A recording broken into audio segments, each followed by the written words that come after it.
ಪ್ರತಿಯೊಂದು ಕ್ಷಣವೂ ಕೂಡ ಭೀಕರ, ಒಂದೊಂದು ದೃಶ್ಯವೂ ಭಯಾನಕವಾಗಿದೆ. ಕಣ್ಣ ಮುಂದೆಯೇ ಪತಿಯನ್ನ ಗುಂಡಿಕ್ಕಿ ಹತ್ಯೆ ಮಾಡಲಾಗಿದೆ. ವಿವಾಹ ವಾರ್ಷಿಕೋತ್ಸವದ ಸಂಭ್ರಮದಲ್ಲಿ ಇರಬೇಕಾದಂತ ಭರತ್ ಭೂಷಣ್ ಅವರ ಮನೆ ಸೂತಕಕ್ಕೆ ಸಾಕ್ಷಿಯಾಗಿದೆ.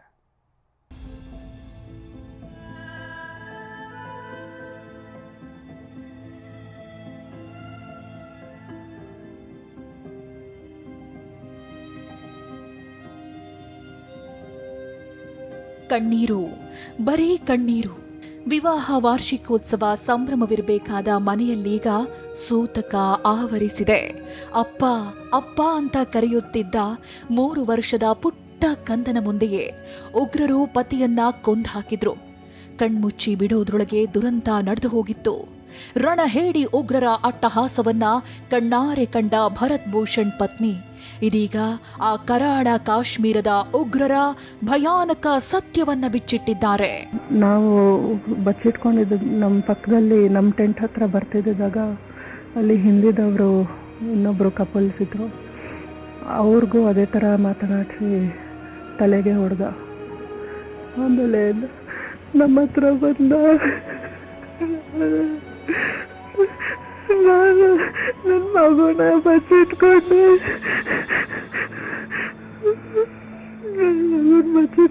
ನನ್ನ ಮಗುನ ತೋರಿಸ್ಕೊಂಡು ಹಿಂದಿನಲ್ಲೇ ಚಿಕ್ಕ ಮಗು ಬಿಡಿಸೋ ನನ್ನ ನೋಡ್ಕೋಬೇಕು ಚಿಕ್ಕ ಮಗು ಅಂತ ಕೇಳ್ಕೊತಾ ಇದ್ರು. ಒಂದು ಕ್ಷಣನೂ ಬಿಡಲಿಲ್ಲ. ತಲೆಗೆ ಹೊಡೆದ್ರು 2-3 ಸಲ ನನ್ನ ಪಕ್ಕದಲ್ಲೇ.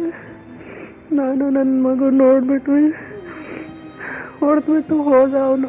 ಒಂದೊಂದು ಕ್ಷಣನೂ ನರಕ, ಒಂದೊಂದು ಕ್ಷಣವೂ ಭಯಾನಕ. ಮಗು ಇದೆ ಅಂದ್ರೂ ಕೇಳಿಲ್ಲ, ಒಂದು ಕ್ಷಣನೂ ಬಿಡ್ಲಿಲ್ಲ.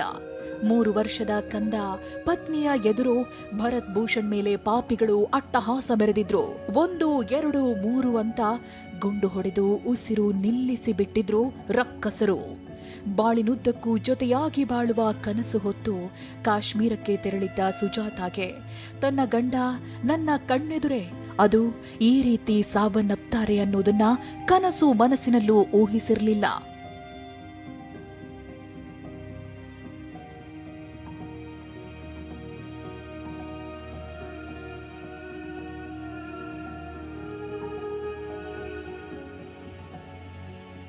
ಈ ದೃಶ್ಯ ಕಲ್ಲು ಹೃದಯವು ಕರಗುವಂತೆ ಮಾಡುತ್ತೆ. ಪರಮನೀಚ ಭಯೋತ್ಪಾದಕರ ಕುಕೃತ್ಯ ರಕ್ತ ಕುದಿಯುವಂತೆ ಮಾಡುತ್ತೆ. ಕಾಶ್ಮೀರದ ಪೆಹಲ್ಗಾಮ್ನಲ್ಲಿ ಭಯೋತ್ಪಾದಕರ ಗುಂಡೇಟಿಗೆ 2 ಕನ್ನಡಿಗರು ಬಲಿಯಾಗಿದ್ದಾರೆ. ಬೆಂಗಳೂರಿನ ಸಾಫ್ಟ್ವೇರ್ ಉದ್ಯೋಗಿ ಭರತ್ ಭೂಷಣ್ ಬಲಿಯಾದ ಆ ಭಯಾನಕ ಕ್ಷಣ ಹೇಗಿತ್ತು? ಅತ್ತರು ಕಿರುಚಾಡಿದ್ರೂ ಬೇಡಿಕೊಂಡ್ರೂ ಬಿಡದ ಕಟುಕರ ಕ್ರೌರ್ಯವನ್ನ ಭರತ್ ಭೂಷಣ್ ಪತ್ನಿ ಡಾಕ್ಟರ್ ಸುಜಾತಾ ದುಃಖದಿಂದಲೇ ಬಿಚ್ಚಿಟ್ಟಿದ್ದಾರೆ. ಉಗ್ರ ಬೇರೆಯವರ ತಲೆಗೆ ಗುಂಡಿಟ್ಟು ಕೊಲ್ಲೋದನ್ನ ನೋಡಿದ ಭೂಷಣ್ ಮತ್ತು ಸುಜಾತಾ ಮಗುವಿನ ಜೊತೆ ಓಡ್ ಹೋಗಿ ಟೆಂಟ್ ಹತ್ತಿರ ಬಚ್ಚಿಟ್ಕೊಂಡಿದ್ರು. ಈ ವೇಳೆ ಅವರ ಪಕ್ಕದಲ್ಲೇ ಮತ್ತೊಂದು ಜೋಡಿ ಇತ್ತು. ಆದ್ರೆ ಅಷ್ಟರಲ್ಲಿ ಅವರ ತಲೆಗೆ ಉಗ್ರ ಗುಂಡಿಟ್ಟಿದ್ದ. ಬಳಿಕ ಇವರ ಬಳಿ ಬಂದಿದ್ದ. ಮಗು ಇದೆ ಬಿಟ್ಬಿಡು ಅಂತ ಅಂಗಲಾಚಿದ್ರು ಕರಗದ ಕಟುಕ. 1 ಕ್ಷಣನೂ ಅವಕಾಶ ಕೊಡದೆ ತಲೆಗೆ 2-3 ಬಾರಿ ಗುಂಡು ಹೊಡೆದು ಬಿಟ್ಟಿದ್ರು.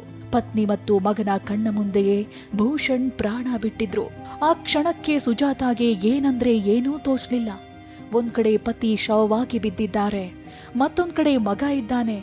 ನಾನಿಲ್ಲೇ ಇದ್ರೆ ನನ್ನನ್ನ ಕೊಂದು ಬಿಡ್ತಾರೆ, ಮಗನಿಗೆ ಇನ್ಯಾರು ದಿಕ್ಕು, ಮಗನಿಗೋಸ್ಕರ ನಾನು ಉಳಿಲೇಬೇಕು ಅಂತ ಕೈಗೆ ಸಿಕ್ಕ ವಸ್ತುವನ್ನ ಮಗುವನ್ನ ಎತ್ಕೊಂಡು ಸುಜಾತಾ ಓಡೋದಕ್ಕೆ ಶುರು ಮಾಡ್ತಾರೆ.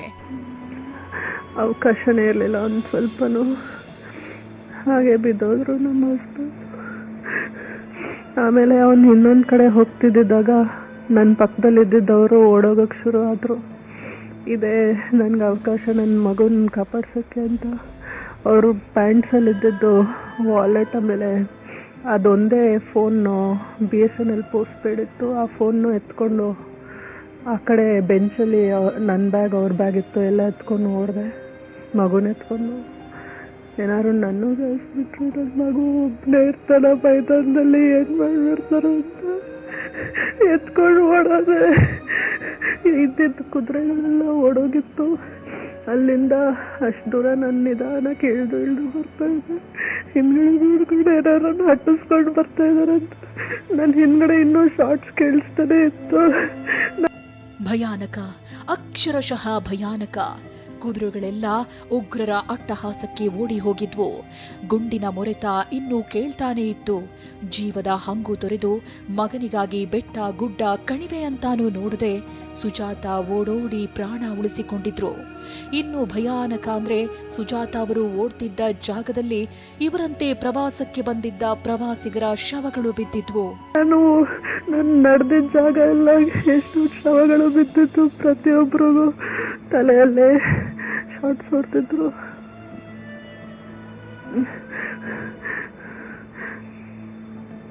ನಿಧಾನಾಗಿ ನನ್ನ ಮಗನ ಕರ್ಕೊಂಡು ಕೆಳಗಡೆ ಬರ್ತಿದ್ದಾಗ ಎಷ್ಟೊಂದು ಜನರು ಅವ್ರವ್ರ ಕುಟುಂಬದವರು ದೊಡ್ಡವ್ರನ್ನೆಲ್ಲ ಕರ್ಕೊಂಡು ನಿಧಾನಕ್ಕೆ ಬರ್ತಾಯಿದ್ರು. ಆವಾಗ ಆಲ್ಮೋಸ್ಟ್ ಒಂದು ಮುಕ್ಕಾಲು ದಾರಿನಲ್ಲಿ ಕುದುರೆಗಳು ಸ್ವಲ್ಪ ಇತ್ತು. ಅದ್ರ ಮೇಲೆ ನಾನು ನನ್ನ ಮಗ ಕುತ್ಕೊಂಡು ಕೆಳಗಡೆ ಬಂದ್ವಿ. ಜೀವ ಅಂಗೈಯಲ್ಲಿ ಹಿಡಿದು ಮಗನಿಗಾಗಿ ಬೆಟ್ಟದಿಂದ ಇಳಿದು ಭರತ್ ಭೂಷಣ್ ಪತ್ನಿ ಬಚಾವಾಗಿದ್ರು. ಆ ಕ್ಷಣಕ್ಕೆ ಕುದುರೆಗಳು ದೇವದೂತರಂತೆ ಬಂದು ಸುಜಾತ ಮತ್ತು ಮಗನನ್ನ ಕಾಪಾಡಿದ್ವು.